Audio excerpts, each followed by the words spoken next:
د خبرونو سرټکي د ولسمشر د دواړو نمایندانو لخوا د ملي حکومت پر جوړولو د امریکې د بهرنیو چارو وزیر بیا ځلې ټینګار. د 2014 کال وروسته د افغان حکومت لخوا د امنیتي ځواکونو د نه تمویل په اړه د سیګار اندېښنه او د ملګرو ملتونو لخوا پر غزه کې د اسرائیلو له لورې پر یوه ښوونځي د توغندیز برید خندل.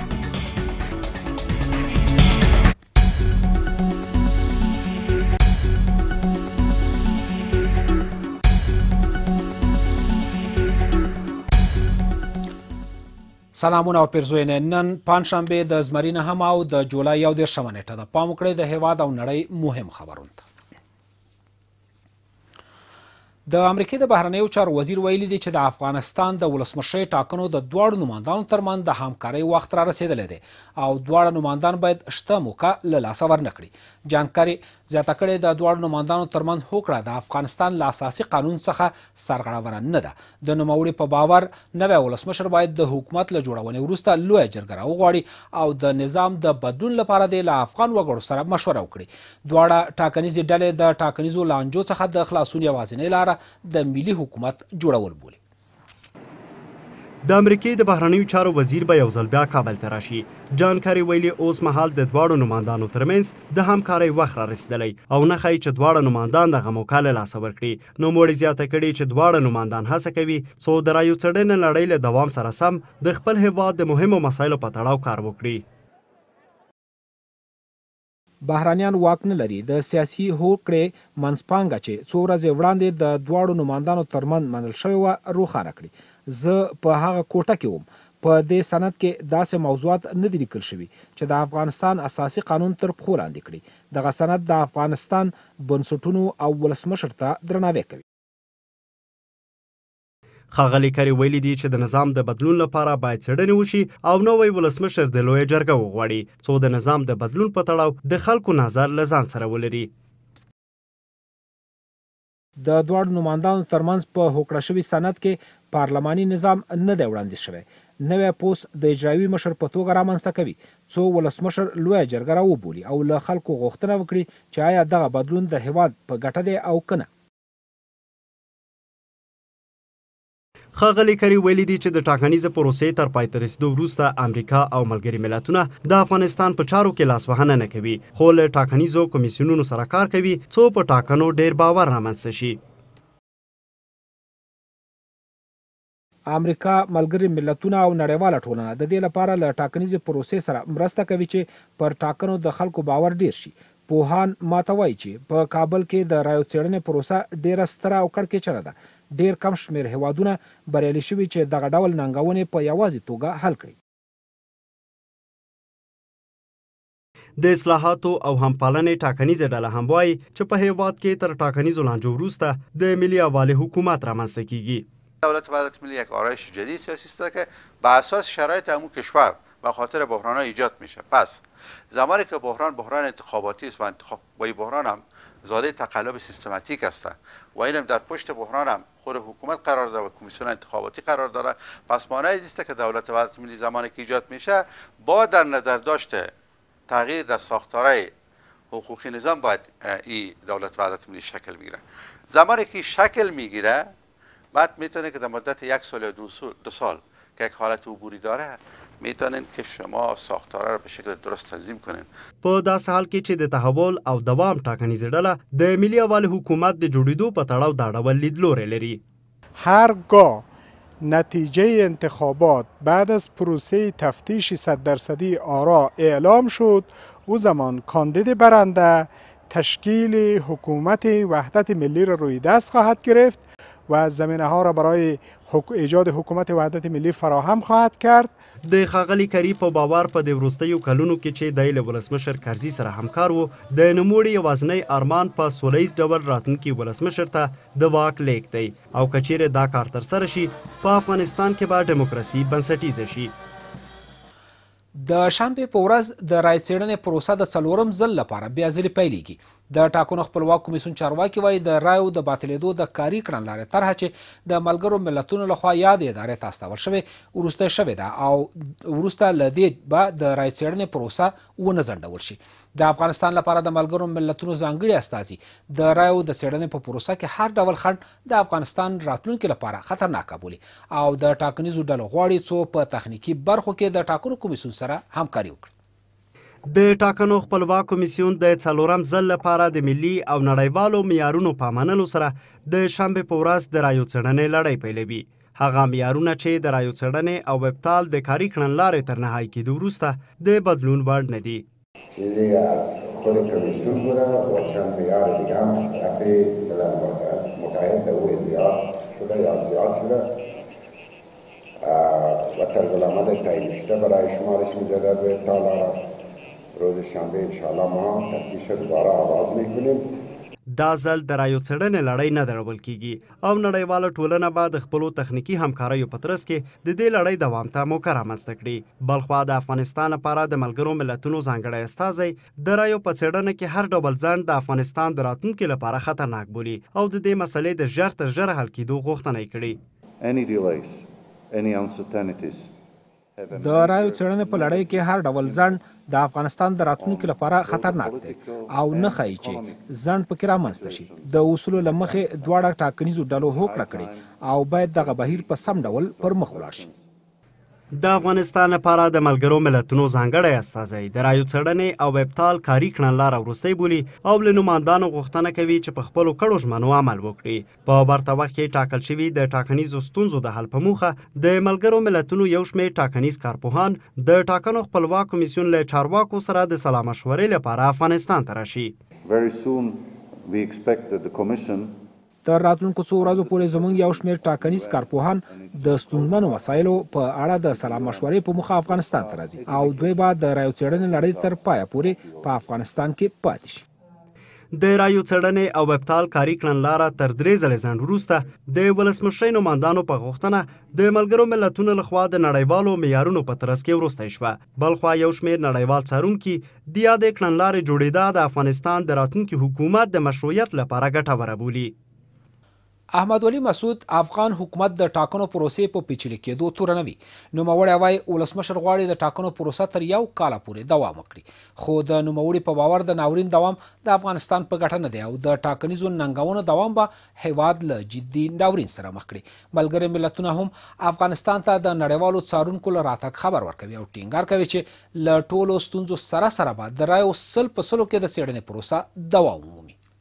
د ولسمشرۍ د 2م پړاو ټاکنو له ترسره کېدو شاوخوا 4 میاشتې کېږي خو تر ټاکنو وروسته رامنځته شویو ستونزو افغان وګړي د دې پروسې پر روڼتیا بې باوره کړي دي. احمد ولي مسعود وایي حکومت غواړي دا پروسه همداسې کړکېچنه پاتې شي. د نوموړي په باور ولسمشر حامد کرزی د خپل حکومت د دوام په هڅه کې دی.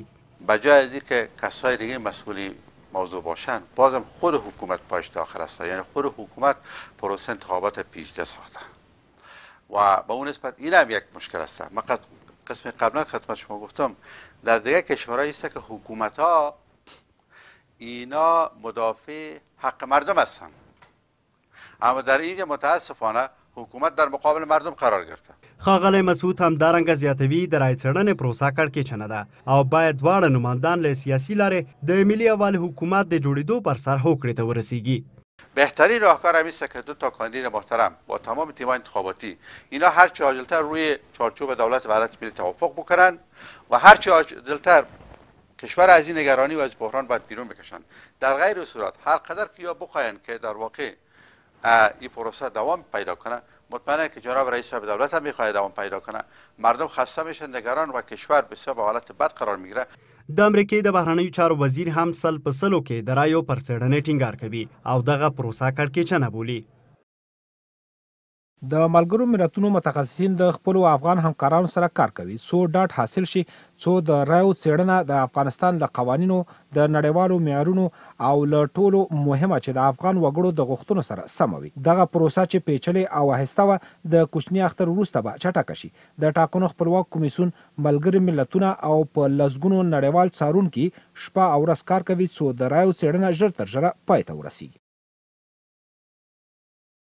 بلخوا ملګري ملتونه هم د ډیرو څارونکو له شتون څخه خبر ورکوي او وایي چې افغانستان ته به د نړیوالو څارونکو راتګ د رای څېړنې پروسه چټکه کړي. په افغانستان کې په کافي توګه زموږ څارونکي شتون لري. دغه شمیر بس دی څو له پروسې څارنه وکړي او ډیر ژر به د څارونکو نورې ډلې هم افغانستان ته راشي څو له دغه پروسې په جدي ډول څارنه وکړي. احمد ولی مسعود خبرداری ورکوي چې د ټاکنیزو لانجو دوام د افغان وګړو په ګټه نه دی. نوموړي له دواړو نمایندانو غوښتنه کړې چې د ملي یووالي حکومت د جوړېدو پر سر هوکړې ته ورسیږي څو د هیوادوالو اندېښنو ته د پای ټکی کېښودل شي او هیواد له ناورین څخه وژغورل شي. د 2014 زیږدیز کال په پای کې له افغانستان څخه د امریکایي ځواکونو له وتلو وروسته باید افغان حکومت خپله ټوله بودیجه پر پوځي ځواکونو ولګوي څو د طالبانو پر وړاندې پیاوړي اوسي. د افغانستان د بیا رغونې لپاره د امریکې ځانګړې پلټونکې اداره په تکرار ډول په خپل راپور کې لیکلي دي په دغه هیواد کې د 383,000 پوځي ځواکونو ساتنه به په یو کال کې له 5 څخه تر 6 میلیارډو ډالرو پورې لګښت ته اړتیا لري چې حکومت د دغو پیسو د ورکړې وس نه لري. د امریکې د ځانګړي پلټونکي راپور ښایي چې افغانستان د بهرنیو ځواکونو تر وتلو وروسته د 2014 کال په پای کې د خپلو امنیتي ځواکونو د ساتنې په موخه 6.5 میلیارډو ډالرو ته اړتیا لري. د امریکې د سمندري ځواکونو څېړنیزه ارزونه ښایي چې افغانستان باید د 383,400 سرتیرو د ساتنې لپاره خپل ټول کورني عواید ولګوي. افغانستان په اوسنیو حالاتو کې یوازې د حکومتي عملیاتو د 3 برخې پیسو د ورکړې وس لري. ټول پاتې نور لګښتونه لکه د سړکونو، ښوونځیو، روغتونونو او نورو بنسټیزو پروژو جوړېدل د مرسته کوونکو هیوادونو لخوا تمویل کیږي. د امریکې د دفاع وزارت ویان د دې هیواد رسنیو ته ویلي چې تر دې دمه واشنګټن د افغان امنیتي ځواکونو د روزنې او سمبالتیا په موخه 2.8 میلیونه ډالر لګولي. د افغانستان د امنیتي ځواکونو د اوسني شمیر د ساتنې په موخه واشنګټن تر دې دمه 2.8 میلیونه ډالر د دغو د روزنې او سمبالتیا لپاره لګولي. د دغو ځواکونو د تمویل لپاره باید اوس افغان حکومت تمویل کوونکو هیوادونو ته کره شمیر مشخص کړي. د امریکې د ځانګړي پلټونکي په راپور کې همدارنګه راغلي چې امریکې او متحدینو یې په دې وروستیو کلونو کې د افغان ځواکونو ډیری لګښت پرې کړی دی. افغان حکومت په اسانۍ سره په دې هیواد کې د راغنیزو عملیاتو د لګښت د ثابت ساتنې وړتیا نه لري. هر پراختیایي پروګرام چې امریکا یې لګښت ورکړی ډیری پیسې پرې لګېدلې دي او افغان حکومت په یوازې توګه نشي کولی هغه تمویل کړي. د افغانستان د بیا رغونې لپاره د امریکې ځانګړي پلټونکي د دې هیواد کانګرس ته په خپل وروستي راپور کې اندېښنه ښودلې چې په افغانستان کې د نړیوالې ټولنې مرستې په سم ډول نه لګیږي. دې بنسټ همدارنګه غوښتنه کړې که افغان حکومت غواړي چې خپل کورني خالص عواید یې پورته شي باید په دې هیواد کې د مالیې د ورکړې کچه لوړه کړي. د پاکستان د بهرنیو چارو وزارت په یاد هیواد کې د افغانستان سفارت یو چارواکی احضار کړ. د پاکستان دولت دغه کار په داسې حال کې ترسره کړی چې له 80 څخه تر 80 پورې ترهګرو د 3 شنبې پورې د پاکستان په شمال لویدیځ کې د دیر اولیا په سیمه کې د یاد هیواد د پوس په یو پوسټه برید وکړ. د پاکستان د بهرنیو چارو وزارت په خبرپاڼه کې راغلی دی چې دوی د افغانستان سفارت له چارواکو غوښتي دي څو افغان حکومت له افغانستان څخه د پاکستان خاورې ته د ترهګرو له نوتلو مخنیوی وکړي. خو د افغانستان د بهرنیو چارو وزارت چارواکي د پاکستان دغه ادعا نه مني. دا ځل پاکستان له افغان حکومت څخه غوښتنه کړې څو له خپلې خاورې پاکستان ته د ترهګرو له تګ څخه مخنیوی وکړي. د سه شنبې په ورځ د پاکستان په شمال لویدیځ کې شاوخوا 80 جنګیالیو د پوځ پر یوې پوستې برید وکړ چې د دې مسالې په تړاو 13 ورځ د پاکستان د بهرنیو چارو وزارت په اسلام آباد کې د افغانستان سفارت شاجدافیر یې احضار کړ. د پاکستان پوځیان بریالي شول چې دغه برید کابو کړي. د دواړو لورو ترمنځ د نښتې په پایله کې لږ تر لږه 7 جنګیالي وژل شوي او 9 نور ټپیان دي او له افغان چارواکو غوښتنه وشوه څو له خپلې خاورې پاکستان ته د ترهګرو له راتګ څخه مخنیوی وکړي. بلخوا د پاکستان د بهرنیو چارو وزارت ویاند ویلي چې پاکستاني پوځیانو د دې برید د کابو کولو په موخه له هوایي او توغندیزو بریدونو ګټه پورته کړي او جنګیالیو هم یو پاکستانی سرتیری وژلی او 2 نور یې ټپیان کړي دي. تر دې برید وروسته د افغانستان او پاکستان په ګډو پولو کې کلک امنیتي تدابیر نیول شوي دي. خو د افغانستان د بهرنیو چارو وزارت د پاکستانی چارواکو دغه ادعا ردوي.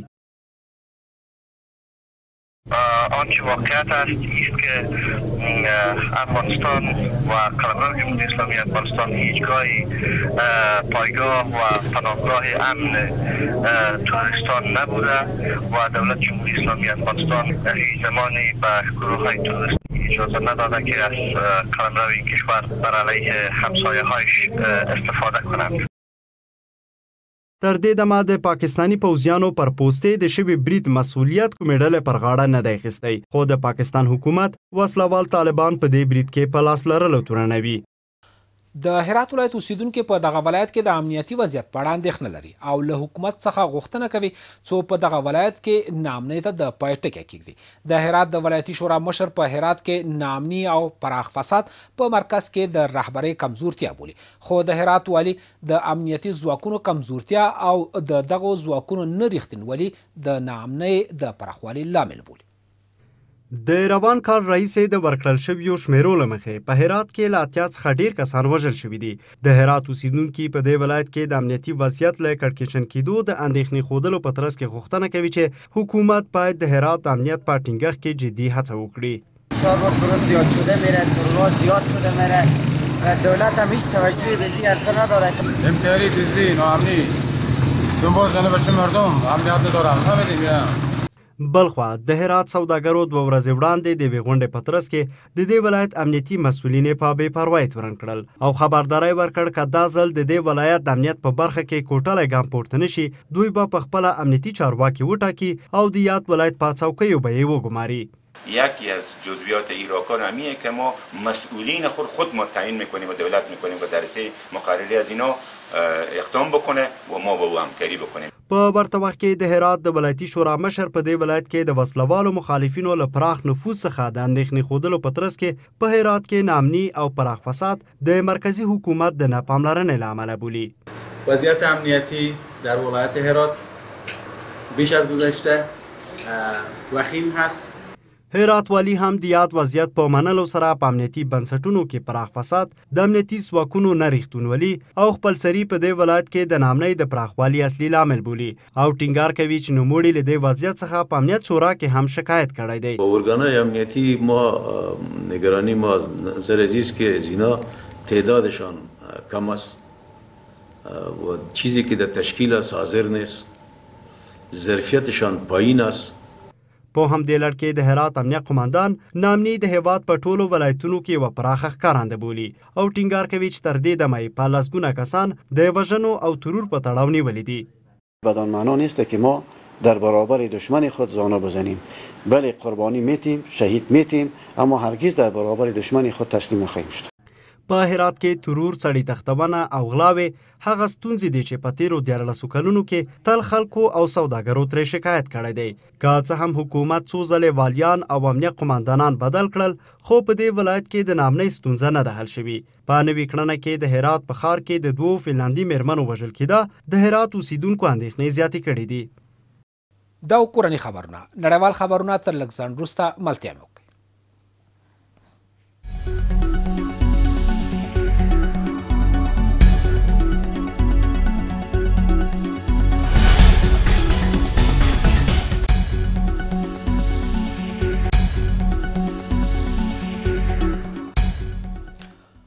نړیوالو خبرونو ته مو هرکلی کوم.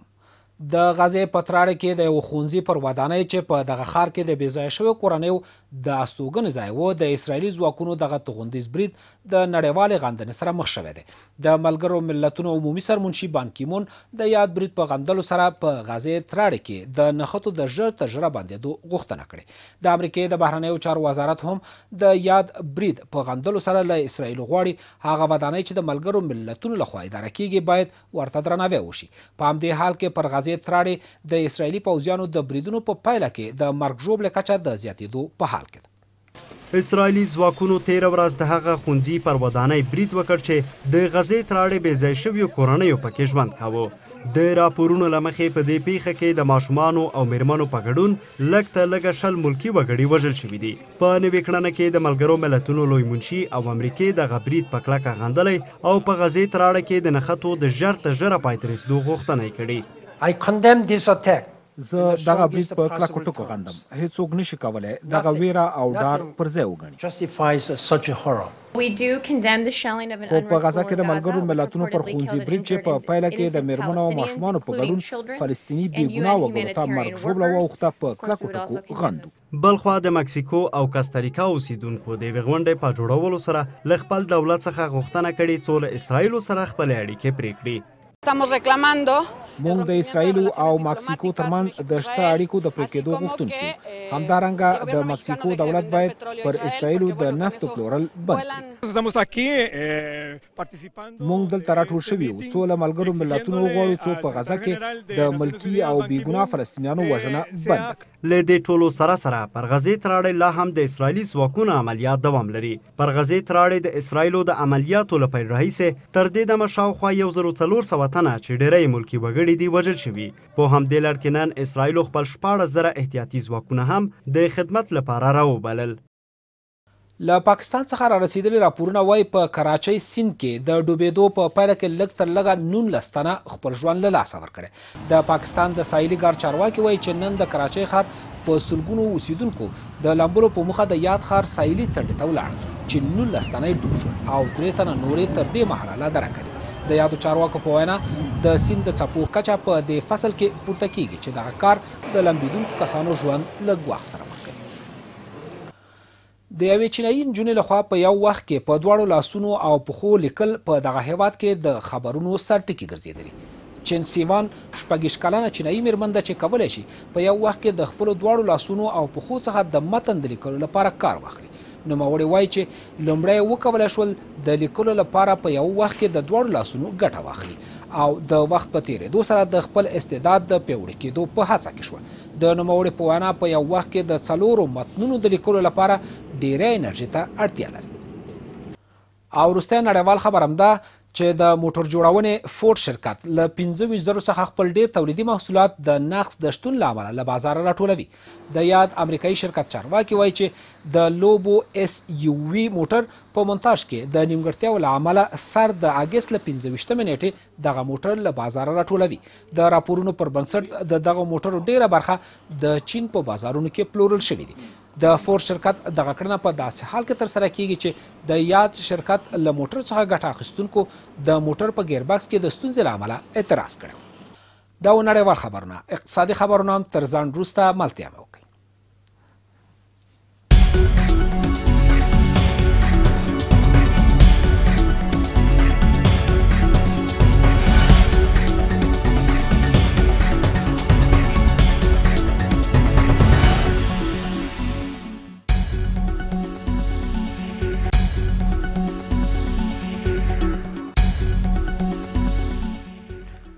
اقتصادي خبرونو ته مو هرکلی کوم. د هرات کروندګرو په یاد ولایت کې د خپلو کرنیزو تولیداتو له کمښته سر ټکوي. دغه کروندګر د کورنیو کرنیزو تولیداتو او کروندګرو څخه د دولت نه ملاتړ او په دغه ولایت کې د سړو خونو نشتون ځانګړې ستونزې بولي. په همدې حال کې د هرات ولایت د کرنې ریاست مسؤلین ټینګار کوي ترڅو چې په دغه ولایت کې سترې سړې خونې تیارې نشي دغه ستونزې به په خپل ځای وي. په هرات کې په د وروستیو کلونو کې د کرنیزو محصولاتو او سبزیو کښته لیوالتیا ډیره شوې ده. په همدې لړ کې د هرات کروندګر د دې ولایت په بازارونو کې د کرنیزو محصولاتو او سبزیو د بیو له بېساري کمښت څخه سر ټکوي. امروز ما 1 من بانجا رو میبریم به شهر به میدان بار میدیم به 8 روپیه یا 10 روپیه یا 7 روپیه. بعضی وقتا شده خدا شاید از این دیوارا و بانجا پس آوردم میگه وا خدا که حتی به 8 روپیه کسی نخریده. کسی نمیخره، بار مار نمیخره، دولت هم بی‌توجهه. نمیشه پس سردخانه نداره. مثلا ایراد ما مثلا دولت بزی فکر نیه سردخانه داشته باشه. بانجو ایران ما میای کوخزاده میخریم کیلو 30 روپیه 35 روپیه. د هرات کروندګر ټینګار کوي چې د سړکونو نشتوالی او د کروندګرو له کرنیزو محصولاتو د حکومت نه ملاتړ په دې ولایت کې د کرنیزو محصولاتو د بیو د کمښت لامل شوی. بلخوا د هرات د کرنې ادارې مسؤلین وایي تر هغه چې سترې سړکونه او سمه برېښنا تیاره نشي دغه ستونزه به دوام وکړي. تا زمانی که ما یک برق منظم نداشته باشیم، سردخانه‌های بسیار کلان و مجهز نداشته باشیم این معضله پاورجاست. شما شاهد از هستین که در وزارت زراعت افغانستان سردخانه بسیار بزرگی در ولایت هرات در جوار میدان هوایی که ظرفیت 5000 متریک تن دارا میشه، فعلا کار اعمار از او شروعه. بنان این معضله تا 1-2 سال دیگه انشاءالله برطرف میشه. کاروانګر زیاتوي د کرنیزو محصولاتو د خرڅلاو کچه نشي کولی د دوی لګښت پوره کړي او که چیرې حکومت په دې برخه کې پام ونه کړي دوی به د نشهیي توکو کښت ته اړ شي. او وروستی اقتصادي خبر همدا چې د مالي کال په شپږو لومړیو میاشتو کې د وزارتخونو 10 سلنه پراختیایي بودیجه لګول شوې ده. د مالیې وزارت مسؤلین وایي تل د کال په وروستیو شپږو میاشتو کې د وزارتخونو پراختیایي بودیجه لوړیږي او دوی هیله مند دي چې د کال تر پایه د وزارتخونو 80 سلنه پراختیایي بودیجه ولګول شي. ټاکنیز لانجې، امنیتي ننګونې او له افغانستان سره د مرسته کوونکو هیوادونو په مرستو کې ځنډ د عوایدو د کمښت او د پراختیایي مالي لګښتونو د کسر لامل شوی. خو له دې سره بیا هم د تیر کال په پرتله د وزارتخونو پراختیایي لګښت د قناعت وړ دی. د مالیې وزارت چارواکي د دې خبرې پاکولو سره وایي چې دمګړۍ د وزارتخونو 10 سلنه پراختیایي بودجه لګیدلي. تابال در حدود 30% بودجه انکشافی مصرف شده که 1% خیلی خوب است و اگر با زمان مشابه در سال گذشته مقایسه شود فیصدی خیلی خوب است و در ربع سوم و چهارم همیشه پروژه های ما تکمیل میشه. د یو شمېر وزارتخونو چارواکي د خپلې پراختیایي بودجې د نه لګېدو لامل په دې برخه کې د مالیې وزارت ناغېړي بولي. خو د مالیې وزارت ویان د دې ادعا د نه منلو په ترڅ کې وایي یو شمېر وزارتخونې په خپلو کړنو کې د ناغېړۍ له امله بریالي شوي نه دي څو خپله بودجه په سم ډول ولګوي. بعضی وزارتخانه‌ها که مثلا کمکاری میکنن و همه مسئولیت بالای وزارت مالیه میندازن ما را کاملا رد میکنیم. ما از هر وزارتخانه از هر واحد بودجه‌ای خواستیم که با وقت و زمان تخصیص خود روان بکنن تا ما پولشان بپردازیم و پروژه های خود با وقت و زمان آغاز بکنن. خو ښاغلی جیلاني زیاتوي چې د تیر کال په پرتله د وزارتخونو د تدارکاتو لړۍ چټکه شوې او رڼه ده او یاد وزارت تیار دی چې د حکومتي چارواکو تر غوښتنې وروسته په کمه موده کې مالي لګښتونه د دوی په واک کې ورکړي. او دا هم د کابل په بازارونو کې د افغانیو پر وړاندې د بهرنیو اسعارو بیه.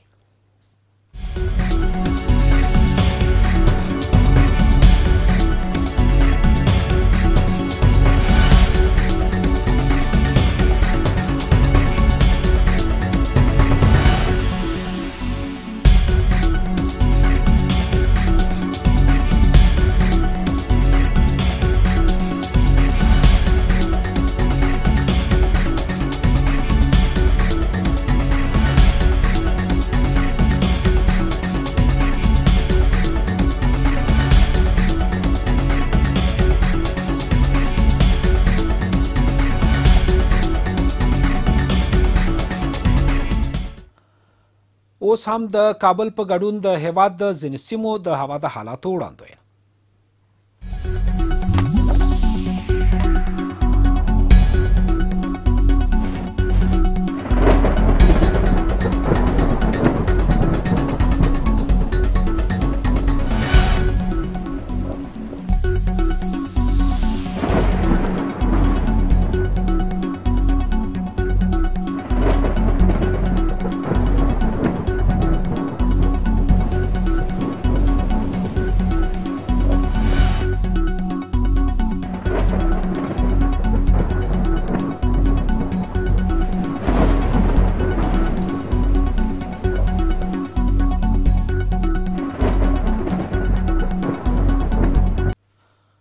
او په پای کې له خپلو ټولو تخنیکي او خبري همکارانو څخه په مننې دا و د دې ګړۍ خبرونه له ملتیاو مننه. خوشحاله شم.